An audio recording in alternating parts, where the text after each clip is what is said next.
네. 안녕하십니까. 대한민국 제22대 국회의원 선거 인천 남동 을에 국민의힘 예비 후보로 등록한 김세현입니다. 좀 갑니까? 또 직책을 넣을까요?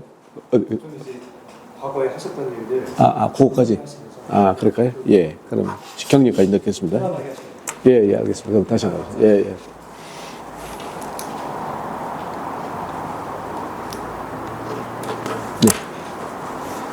네, 다시 한번 하겠습니다.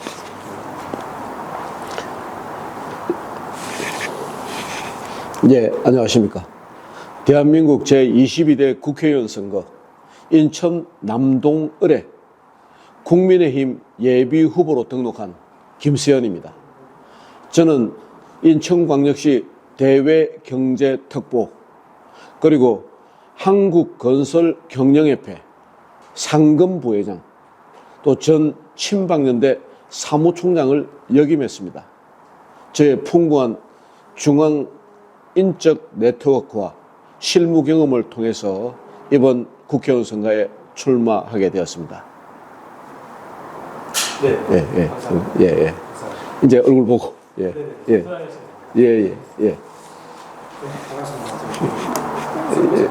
반갑습니다. 최근에도 동암역 근처에서 아침마다 이제 선거 유세라고 하죠. 하시는 거 항상 보고 있습니다. 고맙습니다. 고생 많으십니다. 그러면 후보님께서 정치를 시작하게 되신 계기가 어떻게 되시는지 한번 설명 부탁드립니다. 저는 인하대학교 학생군사훈련단 ROTC 교관을 마치고 1986년 10월 1일부터 한 횟수로는 거의 9년, 만으로는 한 8년간 충암고등학교라고 대통령께서 졸업하신 서울의 충암고등학교에서 영어 교사로 재직했습니다. 그 교사로 재직할 때 그러니까요.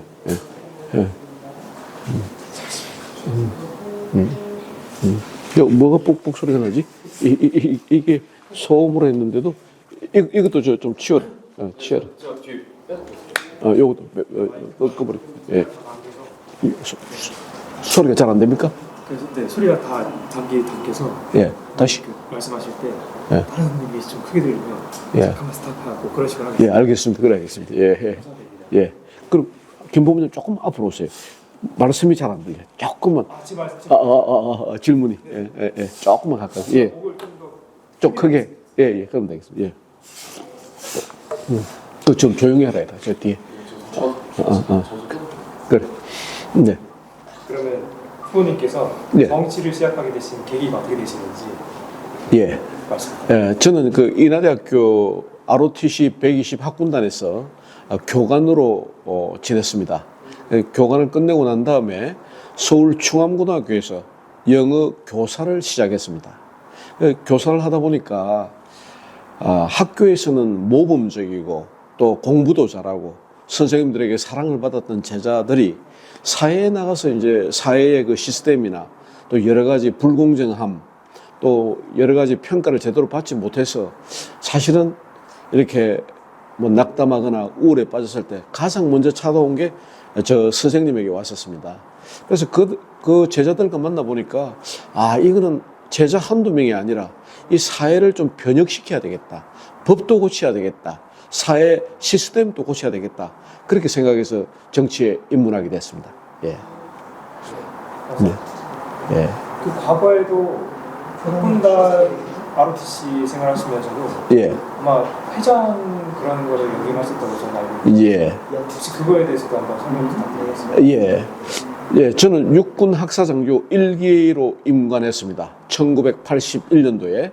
그런데 그 이후에 충암고등학교 교사를 하고 난 뒤에 이제 많은 육군 학사장교 동문들이 새로운 회장이 필요하다. 그래서 이제 저희 동기들이 회장 후보로 출마를 추천했고요. 거기서 이제 선거를 통하여 육군 학사장교 총동문회 5대 회장을 하게 되었습니다. 그 이후에 이해창 그 당시 한나라당 대표가 이제 대통령 선거에 패배하고 난 이후에 요즘 같으면 젊은 인재로 영입되어서 청년위원회 부위원장으로 정치에 입문하게 되었습니다. 예. 예, 그렇습니다. 네, 예, 예. 그러면 후보님께서는 과거에 예. 박근혜 전 대통령과도 어떤 깊은 인연이 있다고 알고 예. 있습니다. 예. 어떻게 인연이 시작이 되었는지. 예. 사실 그 대통령 선거 때 이명박 후보와 박근혜 대통령 후보 간에 이제 첫 번째 승부가 있었는데, 그때 사실은 이명박 대통령도 제가 학사장교 총동문회장을 했으니까 한번 만났고요. 그 다음에 이제 박근혜 후보도 한번 만났습니다. 그래 만났는데, 이명박 대통령은 이제 건설회사 CEO를 하다 보니까 이 조금 뭐랄까 인간적인 것보다 이 건설 경영 이런 이야기를 많이 하시다 보니까 조금 박근혜 대통령은 그 원칙과 그 소신 또 아버지로부터 이어받은 리더십 같은 게 느껴져서 아마 박정희 대통령의 그 흐름이 있었던 거 아닌가. 그래서 이제 제가 박근혜 후보를 돕겠다고 했죠. 그러고 난 이후로 박근혜 대통령이 여성 대통령이다 보니까 사실은 우리나라의 여성 대통령 이런 거에 대해서 국민들이 많은 의문점을 가지고 있었죠. 그래서 박근혜 대통령이 여성 대통령으로 가능하다는 그 논리를 만드는 책을 썼습니다. 박근혜에게 말하다. 그래서 국민들이 박근혜에게 말하다라는 제목으로 책을 썼는데요. 그 책의 그 논리는 이런 겁니다.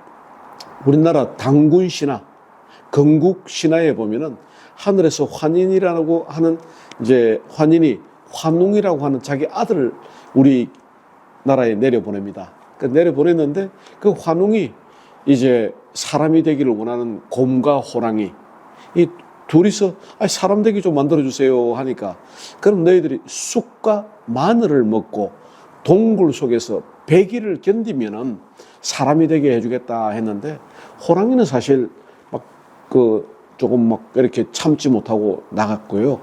곰은 100일 동안 쑥과 마늘이라는 그 음식을 먹으면서 속을 비운 거죠. 비우고 100일이라는 동굴 속에 있는 동안에 또 기다리고 또 기다려왔던 그 웅녀가 이제 당군 이제 환웅과 결혼하게 된 거죠. 거기서 나온 게 당군이거든요. 그래서 이제 첫 여성 대통령은 당군 신화, 건국 신화에서 그 웅녀가 100일 동안 참고 견뎌서 사람이 된 것처럼 첫 여성 대통령이 우리 대한민국을 이끌 것이다 라는 논리의 책을 썼는데 굉장히 좀 히트를 쳤습니다. 예. 예. 예. 예.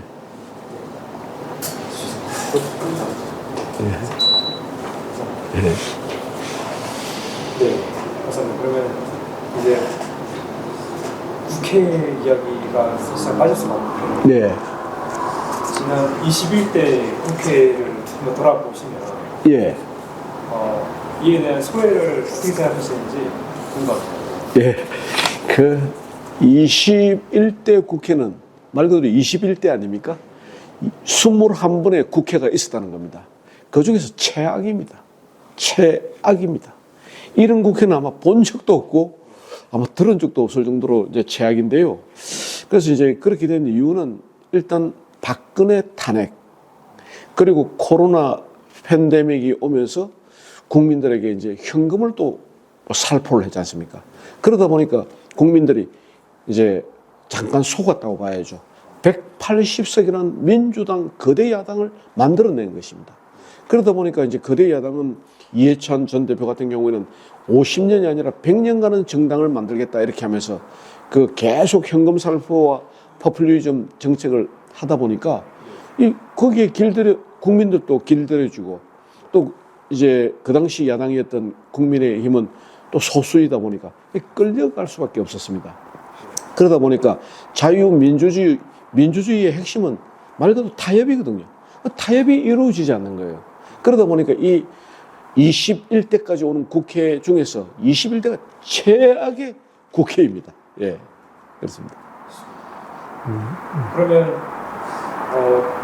인천으로 갔을 때 예, 인천에서 전 시장과 예, 현 시장 예, 그리고 인천에서 저기 써있지만 대외경제특보로도 지내셨잖아요. 예. 그래서 혹시 구체적으로 좀 더 말씀드리면 예. 과거에 뭐 이음카드나 예. 이런 것들이 인천 시민들에게 예. 굉장한 좀 도움이 됐다. 예. 그런 설문조사가 있었는데 그것도 이제 최근에 또 사라진 걸로 알고 있습니다. 예. 예. 그래서 그런 거에 대한 변화 어떻게 예. 생각하시는지 궁금합니다. 예.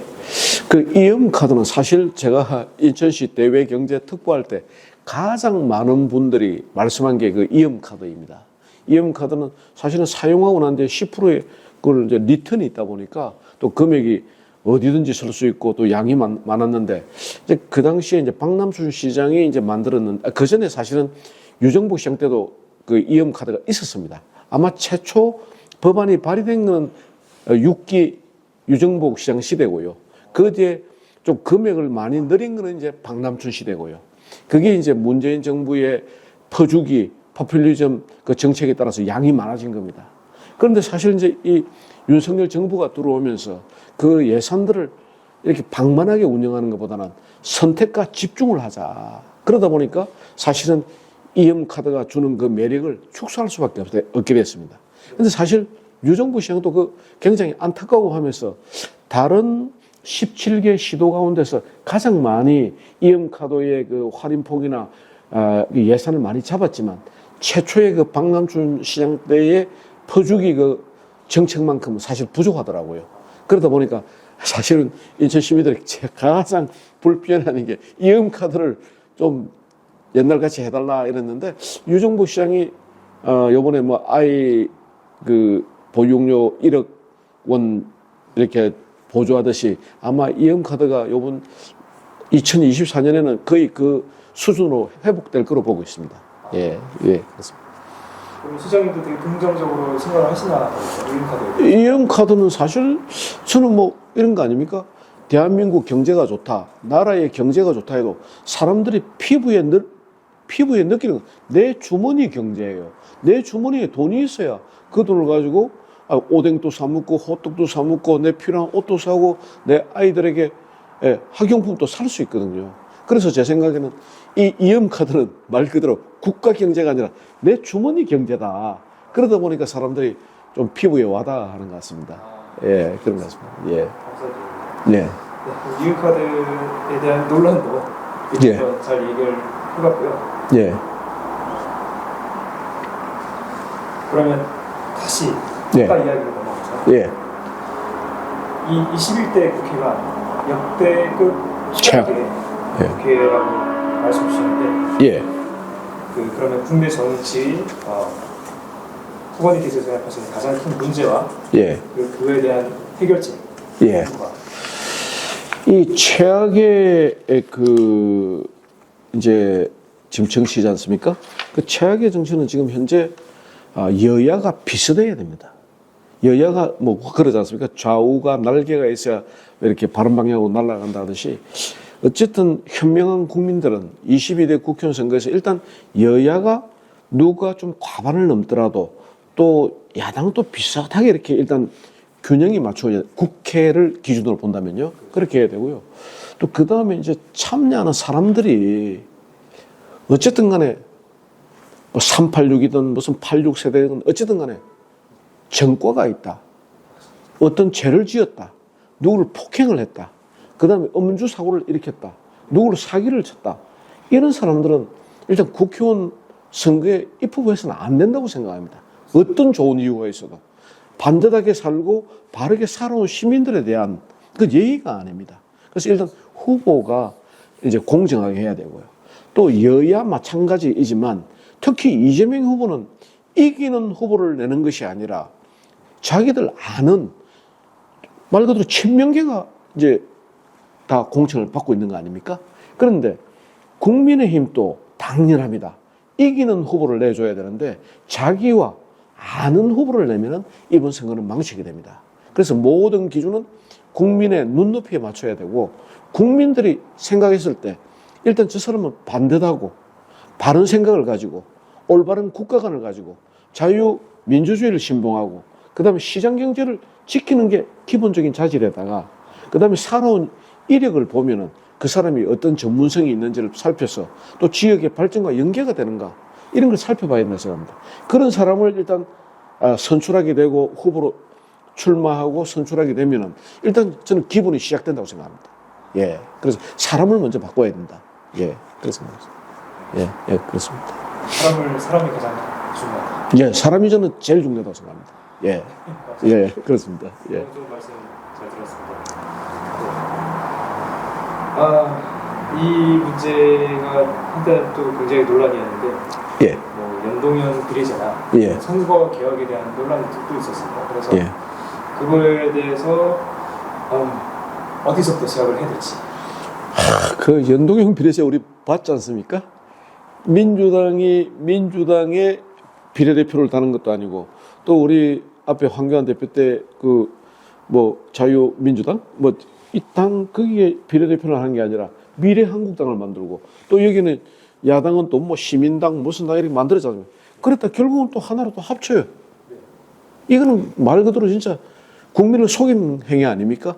말 그대로 정치인이 정치한다고 착각하고 있습니다. 국민들은 다 알고 있습니다. 그래서 국민들이 정치하는 거지 정치인이 정치하는 것이 아니다. 그렇다고 하면 원론으로 돌아가서 국민이 원하는 기준으로 해야 된다. 그래서 제 생각에는 이번 연동형 비례 이런 뭐 이렇게 이 비례대표 선발은 사실은 남은 기간이 얼마 남지 않았지 않습니까? 정치적 대타협이 이루어질 가능성이 낮다고 보는 거예요. 그래서 이재명 후보가 개양을에 그대로 출마할 수밖에 없는 이유가 만약에 자기의 뭐 안전을 담보하기 위해서 비례대표로 가려고 하면 민주당을 탈당을 해야 되는 거예요. 그러다 보니까 제 생각에는 지금 이 시간이 부족해서 뭐 지난 21대와 같은 그런 비례대표 선출 방식으로 하지 않을까 저는 그렇게 생각하고 있습니다. 예. 전격적으로 합의 어렵다고 보고 있습니다. 저는. 예. 이미 수많은 안 좋은 결과들이 나왔기 때문에 또 그대로 답습된다고 봐야죠. 예. 그래서 제 생각에는 22대 국회가 만약 여야가 동수에서 어느 당이 과반을 조금 넘고 약간 모자라게 되면 저는 전격적으로 타협이 이루어지고 절충이 되면서 합의점이 도출될 거로 봅니다. 예. 그게 바른 길이거든요. 예. 예, 그렇습니다. 예. 이제 공감하는 바이고요. 예. 그래서 그냥 그대로 이전에 했던 방식대로 진행을 해야 되지 않나. 다시 한번. 아니, 예. 다음 질문 드리겠습니다. 예. 예.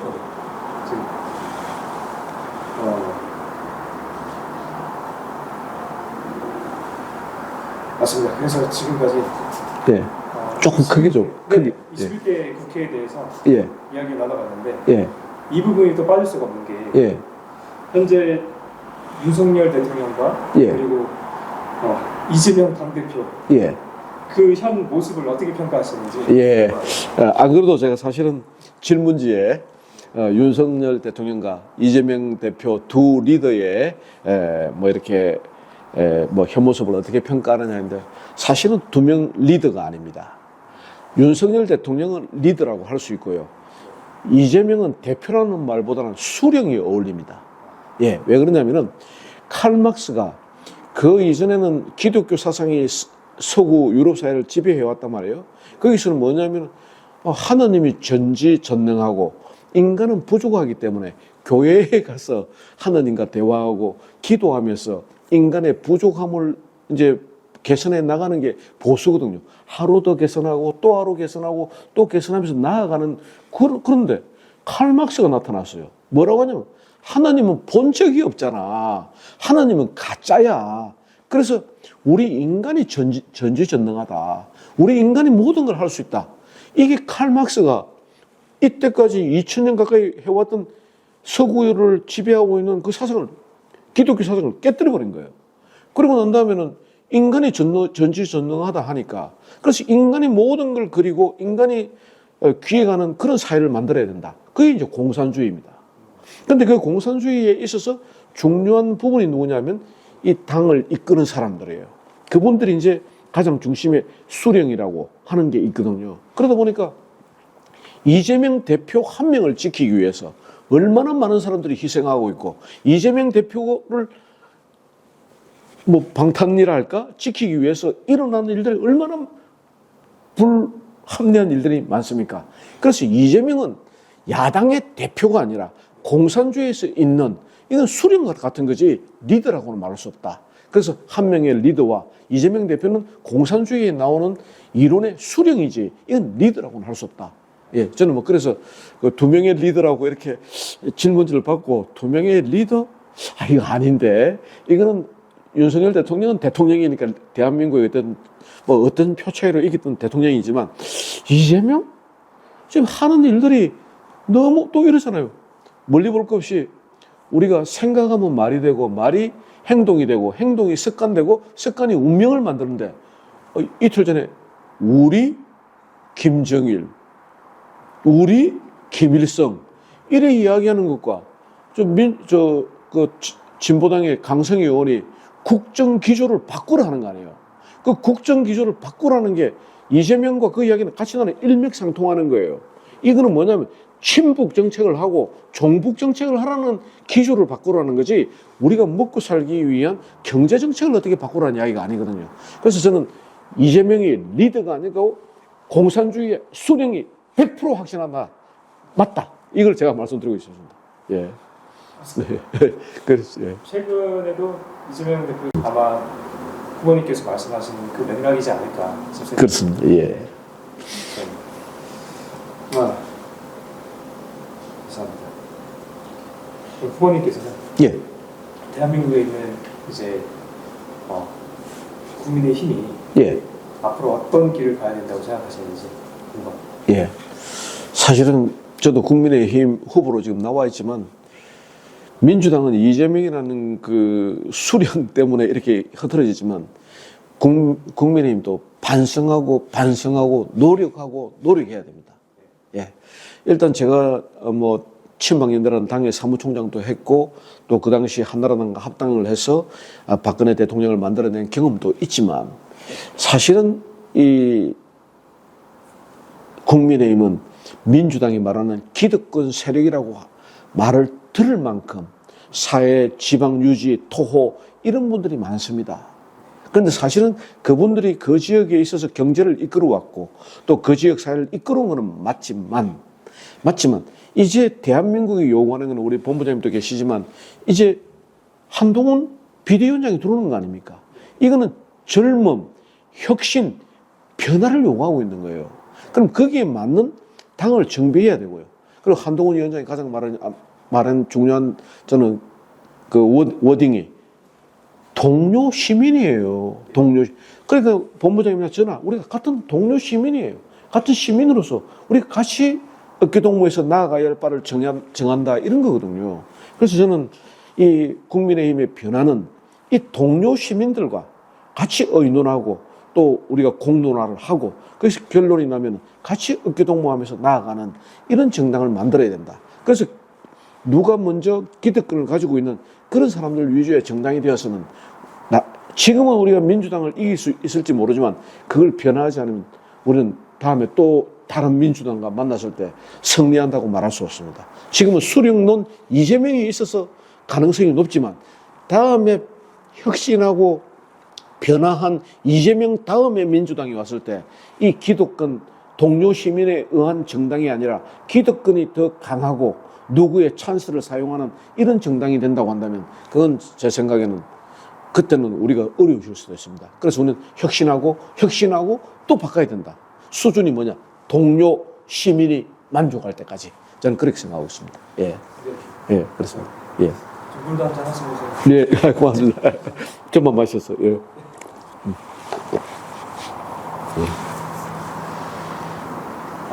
다시 지역으로 이제 돌아와서요. 예. 인천광역시 대외경제특보 예. 그리고 대외협력단장 예. 그리고 그 이전에도 한국 건설경영협회. 예. 경영협회 예. 거기서도 상근부회장. 상근부회장. 예, 예. 네, 그렇게 굉장히 수많은 예. 일이 있으신데요. 당시를 회상하면 예. 무엇을 잘했고 예. 무엇이 아쉽다 생각하시는지 궁금합니다. 저는 사실 이제 박근혜 대통령께서 이제 대통령 되시고 당에서 제일 뭐 가장 순서로 따지면 제일 먼저 저에게 이제 이렇게 봉사할 자리를 줬는 게 한국건설경영협회입니다. 그 경영협회는 무엇이냐면 1위 삼성건설부터 2위 현대건설, 대우건설 이렇게 쭉 하면은 30위권까지 그 건설회사는 한 10만 개가 됩니다. 그 중에서 1위에서 30위만 모여있는 건설사들의 모임이 한국건설경영협회이거든요. 그러다 보니까 우리나라의 재벌들은 이 건설을 해서 다 재벌의 기초를 닦았기 때문에 이 건설사들은 각 재벌 그룹하고 다 회장들이나 이렇게 그 경영진하고 관계를 다 가지고 있습니다. 그래서 이제 사실은 대외경제특보로 이렇게 유정부 시장이 같이 일하자고 제안을 왔고 또 제가 시험을 봐서 경제특보가 된 이유는 저의 그런 경험이거든요. 뭐냐면은 실물 경제에 있어서 경제를 활성화하는 데 있어서 건설 경기가 건설이 얼마나 가장 최고의 파급 효과가 있다. 두 번째 제가 가지고 있는 재벌 그룹이나 이런 우리나라의 뭐 1위부터 5위 정도의 재벌 그룹들이 하고 어떤 일정 네트워크를 가지고 있다. 이제 이것을 이제 높이 샀고요. 그 다음에 제가 대외경제특보로 와서는 이제 특보다 보니까 사실은 뭐 중요한 일이 하나 있었지만 이건 우리 유정부 시장의 일이지 저는 유정부 시장을 도와주는 대외경제특보이기 때문에 어쨌든 여러분들이 곧 청라에서 아마 그 결과물을 보게 될 것 같습니다. 그래서 그 사업 내용은 조금 유정부 시장이 이렇게 다 한 일이고 저는 조금 도와준 정도니까 예, 이렇게 하고요. 아쉬운 점은 이런 게 있습니다. 아쉬운 점은 인천 시민들이 너무 이렇게 저평가되어 있습니다. 왜냐하면 인천시는 말입니다. 제가 이제 한번 제가 이제 두 가지 이유 때문에 그런데 첫 번째는 부평에 가면 GM 자동차 공장 있지 않습니까? 그 부평 자동차 공장이 일거리가 없어서 근로자 1200명 가운데서 700명을 창원에 공장에 보낸 거예요. 그러다 보니까 월요일부터 보내고 금요일 되면 집으로 올라오는 생활을 했거든요.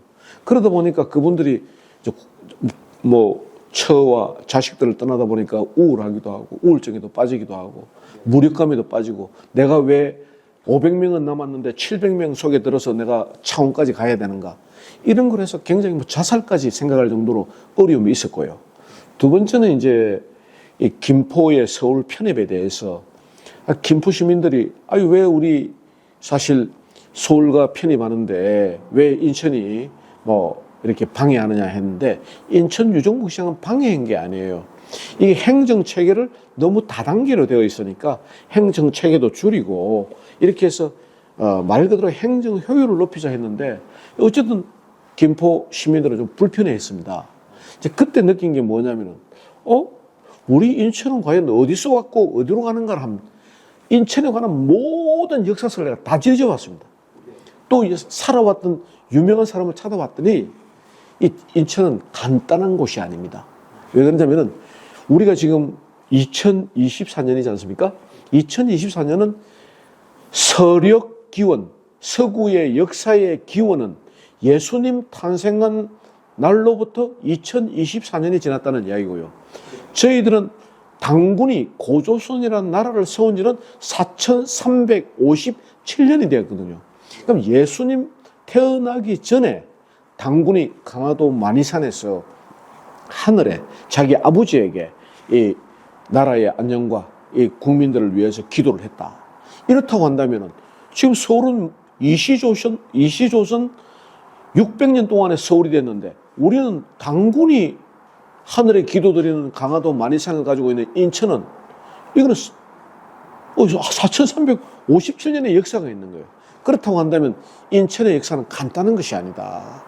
우리나라의 건국신화와 연관이 되어 있기 때문에 그 이후의 역사를 봤더니 혹시 요새 KBS 대하드라마 고구려 그란전쟁 보십니까? 저는 안 보여요. 예, 한 번씩 보면 그 젊은 현종이라는 임금이 나옵니다. 그 옆에서 임금 옆에서 이렇게 백성들에게 질문받고 이럴 때 대답을 안 하고 이럴 때 왕비가 아니에요 이 이야기를 하세요 이렇게 자애롭고 또 그러면서 강단 있고 이런 이야기를 하는 그 왕비가 인천 사람입니다. 그 당시 인천 지방이 인주라고 하는데 그런 왕비가 고려시대 7대에 걸쳐서 왕비를 배출하게 됩니다. 그래서 인천의 여자들은, 인천의 여성들은 7대에 걸쳐서 왕비를 지내는 그게 제 뿌리가 다 내려와 있는 거예요.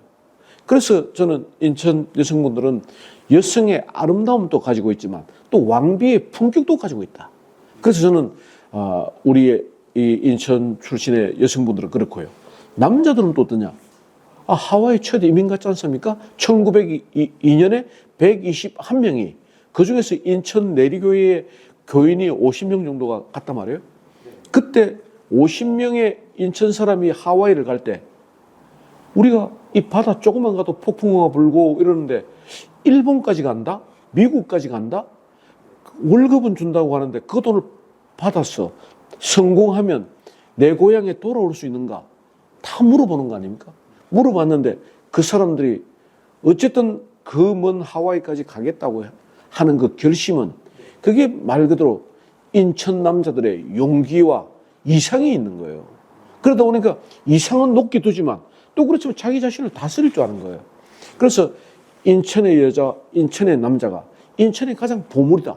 그런데 지금 그 일거리 없다고 창원으로 가고 이러는 거에 우울증 빠지고 또 그리고 금단과 사실은 김포는 같은 생각할 거리인데 서울로 간다고 했을 때 인천 시민들이 좀 너무 저평가되어 있는데 우울하잖아요. 그래서 제가 국회의원도 하고 경제도 살려서 서울 옆에 인천이 아니라 인천 옆 서울을 내가 한번 만들어 보겠다. 그래서 인천이 그럴 힘이 있다. 우리에게는 인천의 여자와 인천의 남자가 있다. 그리고 서울이 없는 또 공항에 하늘이 있지 않습니까? 인천이 없는, 서울이 없는 항구가 있지 않습니까? 또 그리고 서울은 1,000만 시민이 살다 보니까 더 이상 발전하기가 어려워. 그리고 오세훈 시장이 하는 건 관리를 하는 거예요. 관리. 그렇지만 인천은 300만이지만 바다가 있고 땅이 있고 하늘이 있고 인천의 남자가 있고 인천의 여자가 있다 보니까 우리는 창조행이에요. 그래서 유정복 시장 들어오면서 지금 연평균 성장률이 6%입니다. 이 어려운데 인천만 6%를 지금 성장률을 하고 있거든요. 그래서 저는 그 6% 이상을 계속 유지하고 인천 시민이 인천 국민이다라고 느낄 수 있는 자긍심을 갖도록 한번 제가 국회의원이 돼서 한번 해보려고 하고 있습니다. 예, 좀 이야기가 길었습니다. 예. 그래서 인천의 그런 이제 소중한 역사부터 이제 현재까지 일단 얘기를 잘 들었습니다. 예. 그래서 인천에서 후보님께서 만약에 정말 봉사를 하시게 된다고 하시면 어떤 그런 비전을 품고 계신지 좀 궁금합니다. 그래서 뭐 소래 습지생태원 그런 것도 있고 아니면 여러 가지 부동산 정책 그런 것도 궁금하고요. 그래서 그거는 이제 공약적이고 저는 이제 국회의원 되면 두 가지 일을 하려고 하거든요. 첫 번째는 지금 현재 인천은 현재 개정되기 전 국회의원 숫자가 12명입니다. 국민의힘 2명, 민주당 10명입니다. 이 모습이 6.25 때 그 북한 괴뢰군이 쳐들어와서 낙동강 벨트만 남고 나머지 북한군으로 다 점령되었듯이 인천이 10명의 더불어민주당이 차지하고 2명의 뭐 말 그대로 윤상현 의원, 배준영 의원밖에 없단 말이죠. 그래서 만약에 22대 총선의 결과가 지금과 같이 10대 2가 된다고 한다면 이거는 친북 좌파의 수령 논으로 무장한 이재명이 앞으로 어떻게 이 나라를 이끌고 갈지 모릅니다. 그래서 저는 첫 번째 제2의 인천 상륙작전을 해서라도 우리 인천 시민들을 리더로 만들어가지고 리더로 탄생하도록 제가 그 밑받침을 해서 어쨌든 이번 국회의원 선거에서 과반 이상을 이제 저희들이 확보를 하겠다. 이게 1번이고요. 두 번째는 뭐니 해도 국민들 먹고 사는 데 도움이 돼야 됩니다. 그래서 저는 이제 한국건설경영협회 상근부회장을 했기 때문에 저는 일단은 건설 경기가 이 경제 활성화에 최고 효과가 있고 빠릅니다. 그래서 지금 현재 9월 2 공공택지개발지구라고요. 그게 올 연말 되면 보상이 끝나고 내년부터 철거가 끝나고 건설 공사가 되면 18,000세대가 들어옵니다. 그 18,000세대는 땅이 일단 그린벨트를 수용하니까 땅값이 저렴합니다. 두 번째, 요 사이에 아파트를 지으려고 하면은 금리가 최소한 8%, 9%에서 시작하는데 이 공공주택지구라고 이렇게 지정이 되면 연 2%대의 정책 자금이 들어오니까 8%인데 2%입니다. 그래서 땅값도 사고 그렇게 되다 보니까 가격이 산 양질의 주택을 공급할 수 있는 거예요. 그래서 신혼부부, 젊은 청년, 또 이렇게 중년, 또 국가 보훈자들에게 진짜 좋은 집을 저렴하게 본인 부담이 최소화되도록, 잘못하면 은행의 집이 되는 거지 내 개인 집이 되는 거 아니거든요. 집을 해도 만약에 이렇게 돈을 빌려가지고 한다고 하면 그게 은행의 집이죠. 제 집이 아니잖아요. 그래서 땅값이 낮고 그 다음에 정책자금 2%대가 들어오면은 일단 가격이 사면서 양질의 주택을 공급한다고요. 또 그 다음에 이제 제가 뽑아보니까 18,000세대의 공사비를 지금 한 650만 원대의 공사비로 하니까 3조 한 4천억의 공사비가 들고 있습니다. 있는데 인천시 의회에서 인천시에서 발주하는 공사의 65%는 우리 인천에 있는 업자들에게 주라고 권장하고 있습니다. 권장이라면 권고하고 장려한다는 이야기거든요. 그런데 저는 이 권장을 제가 건설회사 대표들을 너무 잘 알고 하니까 그분들이 어디서 이익을 내고 어떻게 운영하는지 어떤 부분을 줄일 수 있는지를 제가 알고 있기 때문에 그분들하고 이야기해서 60%, 65% 정확하게 우리 인천시에 떨어뜨리도록 하면서 인천시에 사는 자영업자와 인천시에 기반을 두고 있는 건설업체나 또 자재업체나 또 하다못해 여기서 일하고 있는 일용자 노동자들에게까지 그 3조 4천억의 65%가 떨어지도록 하려고 하고 있습니다. 그러면 인천 경제는 일단 살아나고요. 또 그다음에 이제 제일 문제가 이제 서창지구에 가면 그 이제 전철 제2 경인선 이게 문제가 되고 있거든요. 그게 이제 안 되는 이유가 앞에 지금 교도소에 가 있는 윤관석 의원이 국토위원장이 되면 자기가 푼다. 또 누구든지 내가 푼다고 하는데 못 풀었지 않습니까? 그게 힘이 있다고 되는 게 아니에요.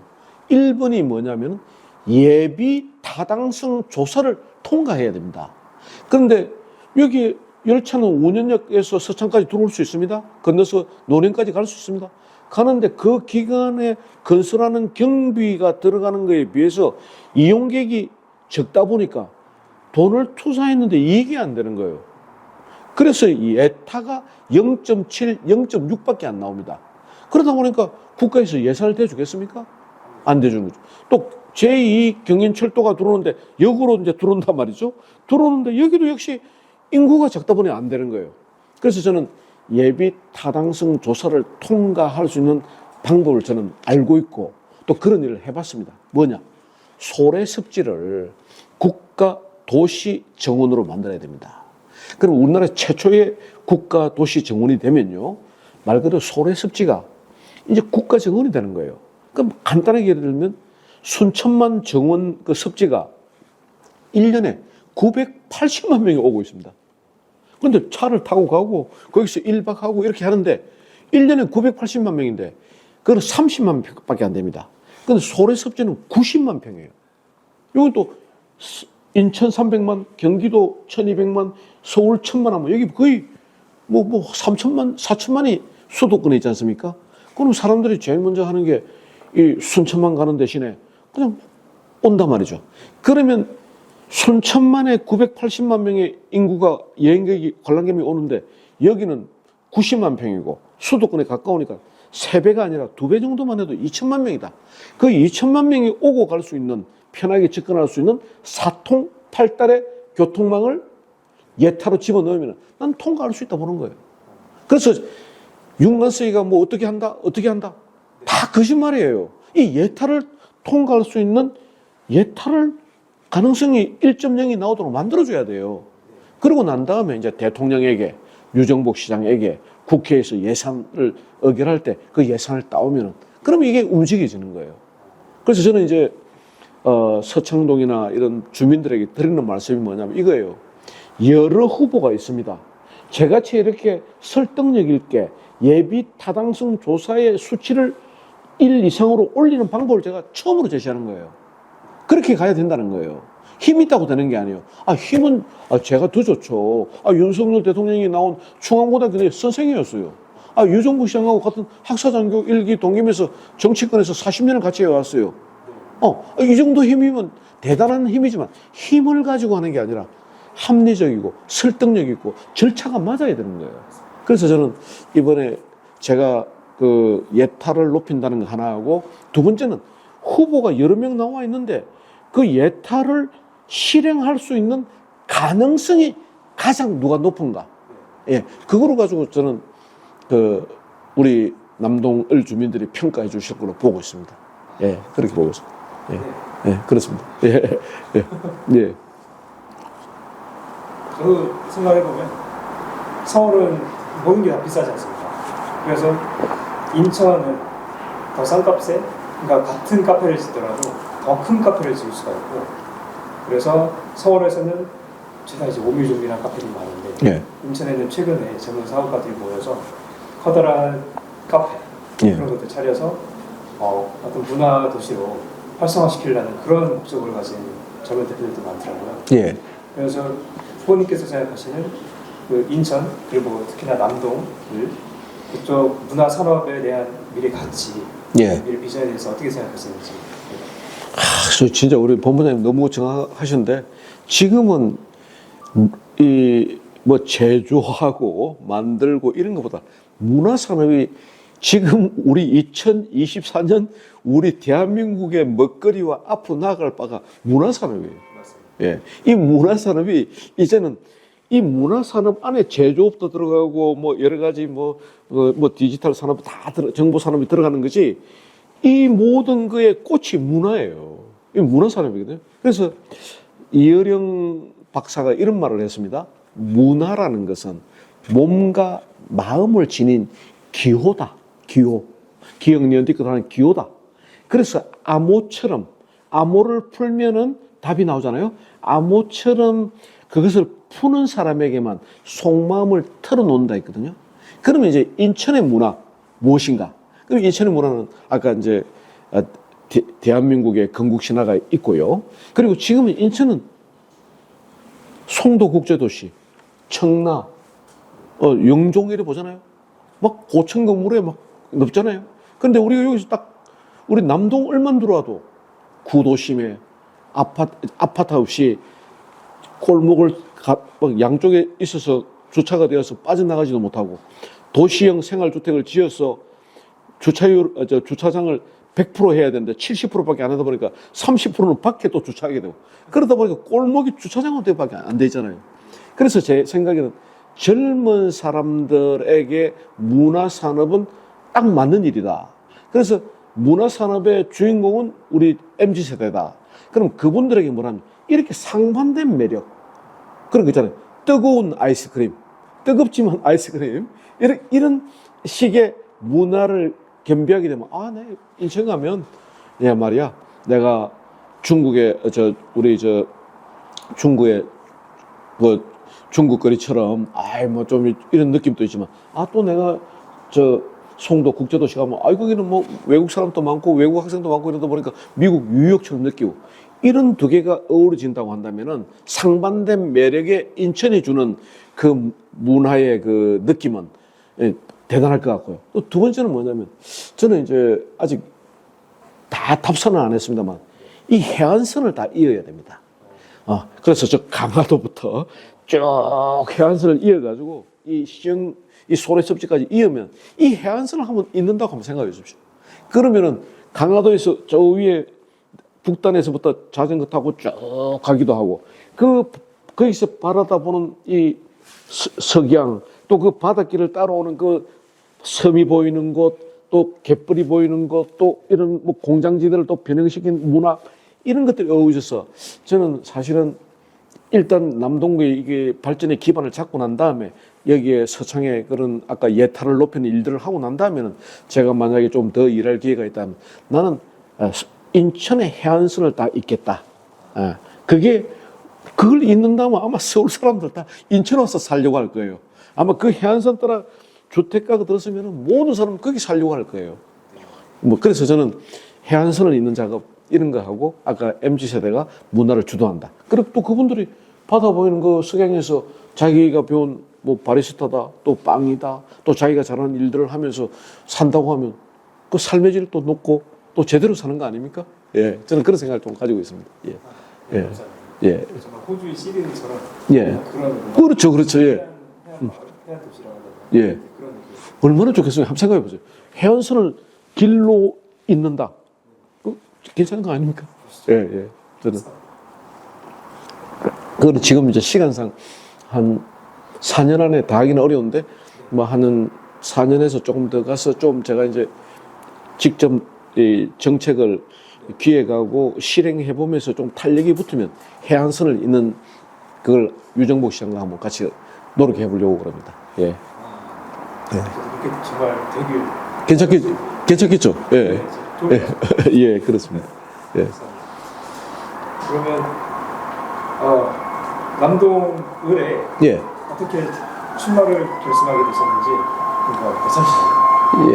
저 지나가고 예. 예.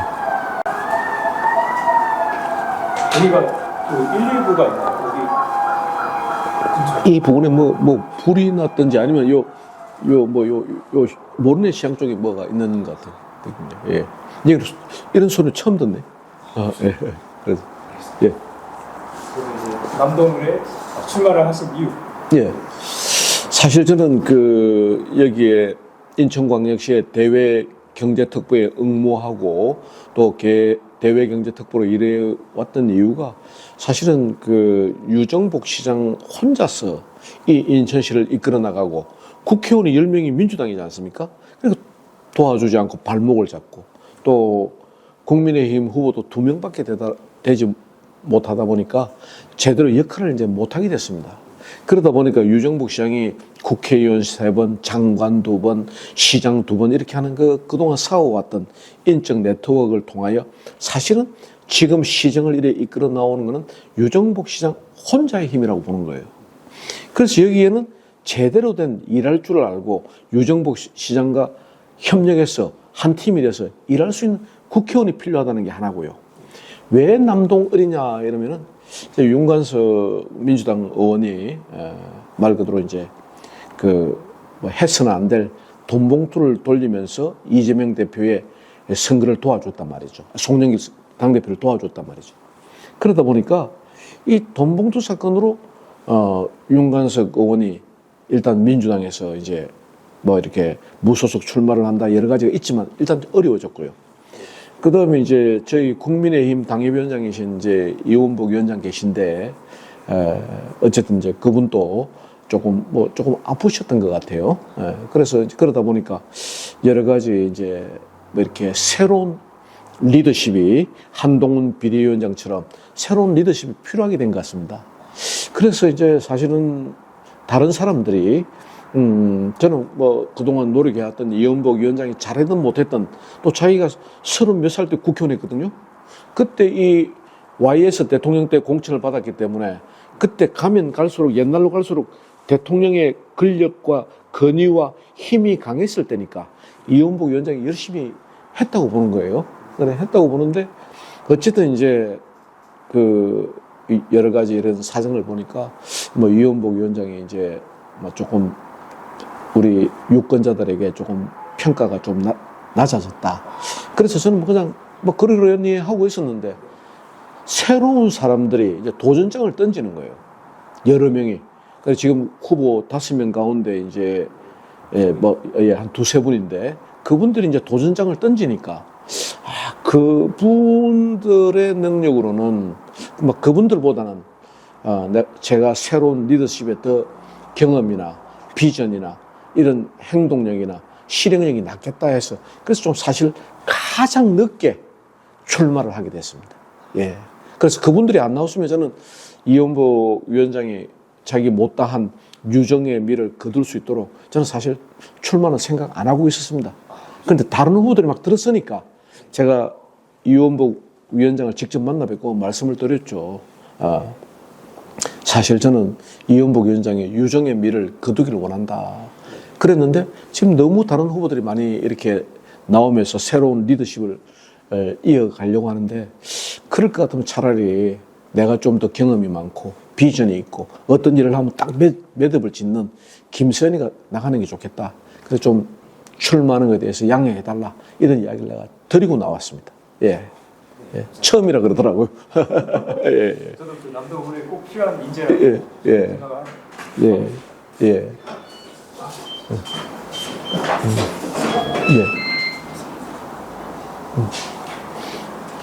그러면 이제 예. 두 번 질문도 예. 하신 것 같아요. 예. 아까 이미 충분히 끝났고, 예. 10번도 예. 사실 말씀하시긴 했는데, 예. 10번에도 혹시 더 말씀하시고 싶으신 내용 있으신가요? 예. 예.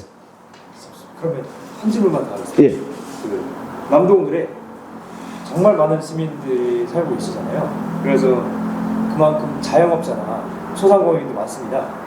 그래서 하지만 폐업률도 그만큼 높고, 그에 따른 뭐 임대료나 아니면 재료값, 네. 그래서 매출이 아무리 높아도 버티기가 힘든 상황이에요. 그래서 자영업자와 소상공인들이 살아남기 위해서 어떤 그런 정책을 펼치실지 궁금합니다. 예. 사실 자영업자들 어렵습니다. 진짜 우리가 생각하는 이상으로 어렵더라고요. 왜 그러냐면 모래내 시장 주변 상권을 가보면은 시장은 활성화되어 있더라고요. 시장은 다행히도 모래내 시장 상인들이 물건을 많이 팔아서 저렴하게 구입하는지 몰라도 다른 시장보다 아주 저렴하게 좋은 물건을 파니까 모래내 시장은 정신이 없어요. 근데 모래내 시장을 벗어나면은 그 주변을 형성하고 있는 상가는 장사가 잘 되는 집은 몇 군데밖에 없습니다. 나머지는 저녁 이후에 한 팀을 받기가 어렵다고 합니다. 그런 분들에게 해드릴 수 있는 것은 아까 말씀드린 대로 일단 돈이 돌도록 해줘야 된다. 그럼 돈을 돌게 해주는 것은 가장 경제에 도움되는 건 건설 경기다. 그래서 저는 올 연말 이 9월 2 공공주택 특별지구의 그 보상금, 그 내년에 이루어지는 그 공사, 그게 우선적으로 공급이 되면은 이 남동구는 아마 가장 먼저 혜택을 보게 될 겁니다. 예, 그래 되고요. 그래서 이게 이제 남동구의 발전이 인천 발전의 중심이 돼야 됩니다. 지금 크게 나누면 송도 국제도시, 그다음 청라, 영종과 비교했을 때 구도심은 너무 좀 더디거든요. 그런데 그 많은 구 중에서 행정의 중심지인 남동구가 그 가장 모범을 보여야 되고 인천 발전의 중심에 돼야 되는 거예요. 그러고 난 다음에 이러한 발전이 구도심 전체에 퍼져 나가야 되고, 그러고 난 다음에 인천의 발전이 대한민국 발전의 또 중심이 돼야 돼요. 아까 말씀드린 대로 경제 성장률이 6% 되는 인천밖에 없습니다. 그래서 저는 아까 말씀드린 대로 지금 현재 다행히도 9월 2 공공주택지구 보상과 건설이 이루어지기 때문에 저는 되고요. 그리고 이제 남동 산단이 규제가 너무 많습니다. 규제가 너무 많다 보니까 딱 공장만 하라고 되어 있는 거예요. 근데 그 공장도 제조업만 하라고 되어 있는 거예요. 공장 노동자 한 명 제대로 먹고 잘 기숙사도 없는 거예요. 찻집도 없는 거예요. 이러다 보니까 이 남동공단을 이 규제를 푼다 하면서 대통령 여러 분 계셨지만 푸른 사람이 없어요. 그래서 저는 이제 예를 하나 들면 이렇게 하면 어떨까 싶어요. 옛날에 유방과 항우가 둘이서 막 그 이제 한 나라를 세우려고 막 했거든요. 그때 민심을 얻었던 게 유방이에요. 국민들의 민심을 얻었던 게 유방이고, 유방이 천하의 통일을 이루어진 거죠. 한 나라를 이루겠는데, 항우는 힘이 더 셌지만 천하 통일을 못했습니다. 그 이유는 뭐냐? 유방이 국민들에게 했던 일 중에 하나가 뭐냐면은 진시황은 모든 규제를 다 한 거예요. 규제가 너무 많아가지고 이제 국민들이 살기가 힘들었어요. 그런데 유방이 했던 정책은 모든 법은 다 없앤다. 딱 3가지만 남긴다. 사람을 죽인 자는 거기에 대한 상응한 벌을 받는다. 남을 그 사기를 한다든지 거짓말을 하는 사람은 처벌을 받는다. 또 어떤 약한 자를 어떻게 혼낸 사람은 어떻게 요 법을 외에 3가지 외에는 모든 걸 없애버리는 거예요. 그리고 국민들이 너무 행복한 거예요. 그래서 이제 유방이 민심을 얻어서 천하를 통일하듯이 저는 이 규제를 각 부처별로 필요한 것 5개면 5개 남기고는 일단 없애야 된다. 그래서 국민들에게 규제가 없는 나라가 됐구나. 이런 좀 국민들의 좀 신뢰를 받고 또 남농공단도 그런 규제를 확실하게 풀어줘야 된다. 하고 싶은 거 다 해라. 먹고 사는데 도움되는 거 다 해라. 경제 살리는 거 뭐든지 다 해라. 이렇게 해주고 난 다음에 절대 근로자들에게 받는 이익을 월급으로 많이 줘야 된다. 또 그분들이 아프다고 어떨 때는 복지를 최대한 해줘야 된다. 그리고 회사의 그 오너에게 이익을 가져가지 말고 적당하게 이 일하는 근로자들에게 많은 이익을 주고 그 다음에 본인도 가져가는 이런 게 돼야 된다. 이렇게 한다면 그 3가지 원칙 외에는 나머지 다 풀어주는 거예요. 예. 그러면 좀 남동공단도 살아나지 않을까 이런 생각을 가지고 있습니다. 예, 그렇습니다. 예. 본질을 꿰뚫는 것 같습니다. 저도 최근에 무너지고 있다는 소식이 들어서 그럼 이제 마지막으로 그 정치에 지친 시민들 그냥 하고 싶으신 이야기들 남동구 시민들에게 하고 싶으신 이야기와 그리고 마지막 인사 부탁드리겠습니다. 예, 그래야겠습니다. 남동 구민 여러분, 다시 하겠습니다. 바로 남동 구민 여러분, 항상 모두가 자기가 잘한다 그러고 또 할 수 있다고 하고 항상 자기만이 할 수 있다고 이야기하고 있습니다. 그렇지만 잘 살펴보셔야 됩니다. 가짜인지 진짜인지는 여러분들이 찾아내셔야 됩니다. 그 사람의 살아왔던 이력과 그 사람이 가려고 하는 비전이 뭔지 이걸 지켜보셔야 됩니다. 우리가 간단하게 신발을 하나 사든 옷을 하나 사건 이 옷은 기질은 좋은지 또 이 디자인은 현대와 맞는 건지 또 이 옷을 입었을 때 나뿐만 아니라 가족들도 좋은 건지 이런 여러 가지를 살펴보시고 결정해야 되듯이 이 국회의원 선거 결과는 우리 생활에 밀접한 영향을 줍니다. 이 밀접한 생활에 영향을 주는 후보를 뽑는 데 있어서 여러분들은 2번이고 3번이고 4번이고 살펴보셔야 됩니다. 그래서 누가 가짜고 진짜인지를 구별해서 여러분들께서 진짜인 남동 첫 희망 일꾼 김세연을 선택하셔서 저와 함께 우리 남동구 발전을 같이 이루게 나갔으면 좋겠습니다. 고맙습니다.